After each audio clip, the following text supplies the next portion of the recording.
இடைநிலை ஆசிரியர்களின் போராட்டம் 5வது நாளாக தொடர்ந்து நடைபெற்று வரக்கூடியதை நாம் காட்சிகளாக தற்போது பார்த்து வருகிறோம். எழும்பூர் அருகே சம வேலைக்கு சம ஊதியம் உள்ளிட்ட கோரிக்கைகளை வலியுறுத்தி இடைநிலை ஆசிரியர்கள் தங்களுடைய போராட்டத்தை முன்னெடுத்திருக்கிறார்கள். ஏற்கனவே அனுமதியின்றி போராட்டம் உள்ளிட்ட பல்வேறு காரணங்களுக்காக இவர்கள் கைது செய்யப்பட்டு இவர்கள் மீது வழக்குகள் பதிவு செய்யப்பட்டிருந்த நிலையிலும் கூட சம வேலைக்கு சம ஊதியம் வழங்க வேண்டும் என்ற ஒற்றை கோரிக்கையை வலியுறுத்தி தற்போது எழும்பூர் அருகே இடைநிலை ஆசிரியர்கள் போராட்டத்தில் ஈடுபட்டிருப்பதை நாம் காட்சிகளாக பார்த்து வருகிறோம். இது பற்றிய விவரங்களை நம்முடைய செய்தியாளர் ராஜேஷ் வழங்க நாம் கேட்கலாம். ராஜேஷ், தொடர்ந்து 5வது நாளாக இவர்கள் இந்த கோரிக்கையை முன்வைத்து போராட்டத்தில் ஈடுபட்டு வரக்கூடிய நிலையில இவர்களுடைய கோரிக்கை நிறைவேற்றப்படுமா என்ற கேள்வி எழுந்திருக்கிறது. அரசு தரப்புல என்ன சொல்லப்பட்டிருக்கு? வணக்கம். இடைநிலை ஆசிரியர்கள் தொடர்ந்து 5வது நாளாக போராட்டத்தில் ஈடுபட்டுக் கொண்டிருக்கிறார்கள். போராட்டத்தில் ஈடுபடக்கூடிய ஆசிரியர்களை கைது செய்வதற்காக தற்போது வாகனங்கள் கொண்டு வரப்பட்டிருக்கின்றது. அந்த ஆசிரியர்கள் தற்போது வாகனத்தில் ஏறும்படி காவல்துறையினர் அறிவுறுத்தி கொண்டிருக்கிறார்கள். இடைநிலை ஆசிரியர்கள் தற்போது எழும்பூரில் இருக்கக்கூடிய காந்தி இர்வின் மேம்பாலம், அந்த மேம்பாலத்தின் மீதுதான் தற்போது அவர்கள் அமர்ந்து இந்த போராட்டத்தில் ஈடுபட்டிருக்கிறார்கள். அதாவது எழும்பூரில் செயல்பட்டு வரக்கூடிய மாவட்ட கல்வி அலுவலகம் மற்றும் வட்டார கல்வி அலுவலகம் இங்குதான் இருக்கின்றது. எனவே அந்த அலுவலகத்தை முற்றுகையிடக்கூடிய நோக்கத்தோடு அவர்கள் சென்னை எழும்பூர் ரயில் நிலையத்திலிருந்து பேரணியாக நடந்து வந்தவர்கள் இந்த காந்தி இர்வின் மேம்பாலத்தின் மீது தடுத்து நிறுத்தப்பட்டார்கள்.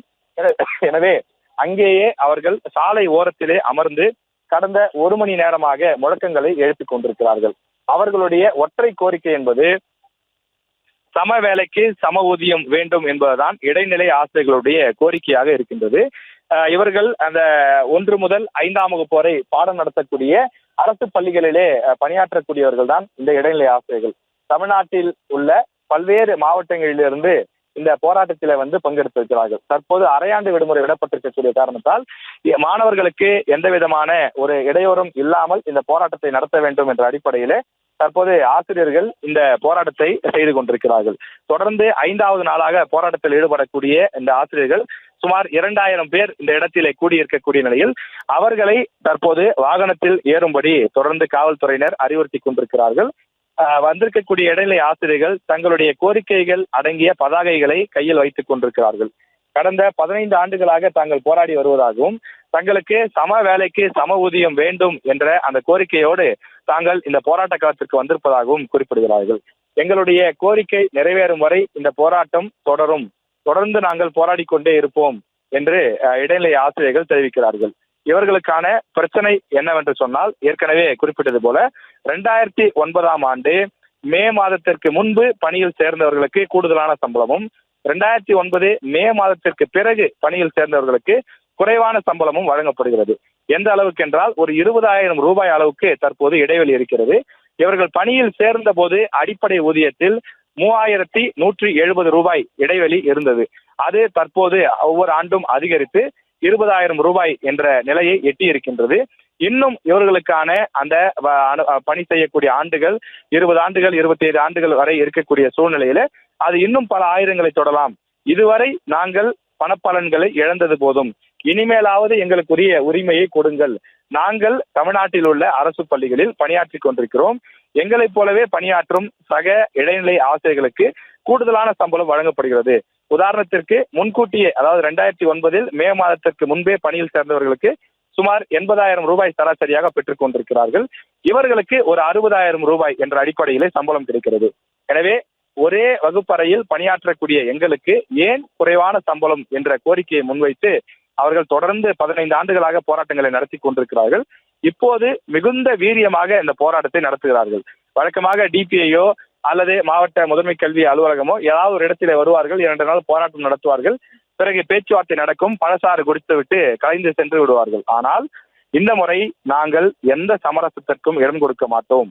எங்களுக்கு அந்த தீர்வு ஒன்று மட்டும்தான், அதாவது சம வேலைக்கு சம ஊதியம் கொடுப்போம், உங்கள் கோரிக்கையை அரசு ஏற்றுக்கொண்டு விட்டது என்ற ஒற்றை பதிலை தவிர வேறு எந்த பதிலும் எங்களுக்கு தேவையில்லை, எந்த பேச்சுவார்த்தைக்கும் நாங்கள் உடன்பட மாட்டோம் என்று சொல்லி இந்த இடைநிலை ஆசிரியர்கள் போராட்டத்தை முன்னெடுத்துக் கொண்டிருக்கிறார்கள். இவர்களுடைய அந்த தீவிர போராட்டத்திற்கு காரணம் கடந்த 2017 முதல் 20 வரை வெவ்வேறு போராட்டங்களில் அவர்கள் ஈடுபட்டார்கள். அப்போது முதலமைச்சராக இருந்த எடப்பாடி பழனிசாமி மற்றும் பள்ளிக்கல்வித்துறை அமைச்சர் செங்கோட்டையன் ஆகியோர் பலமுறை அழைத்து பேசியிருக்கிறார்கள். அவர்கள் இந்த கோரிக்கையை செய்து கொடுப்பதாக சொன்னார்கள், ஆனால் செய்து கொடுக்கவில்லை. அதே நேரத்தில் அப்போதைய எதிர்க்கட்சி தலைவராக இருந்த மு.க. ஸ்டாலின் அவர்கள் அழைத்து பேசி உங்களுக்கான கோரிக்கையை திமுக ஆட்சி வந்த பிறகு செய்து கொடுக்கிறோம் என்று வாக்குறுதி கொடுத்திருந்தார்.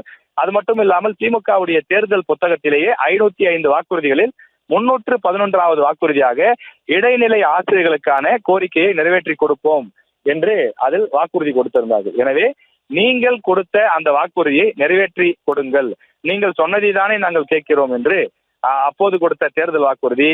போராட்ட காலத்திற்கு அப்போது எதிர்க்கட்சி தலைவர் மு.க. ஸ்டாலின் கையை பிடித்துக் கொண்டு வாக்குறுதி கொடுத்தது, அது போன்ற கலர் புகைப்படங்களை எல்லாம் கொண்டு வந்து அவர்கள் பதாகைகளாக தீட்டி தற்போது போராட்டத்தில் ஈடுபட்டு வருகிறார்கள். தற்போதைய விவரங்களுக்கு நன்றி ராஜேஷ்.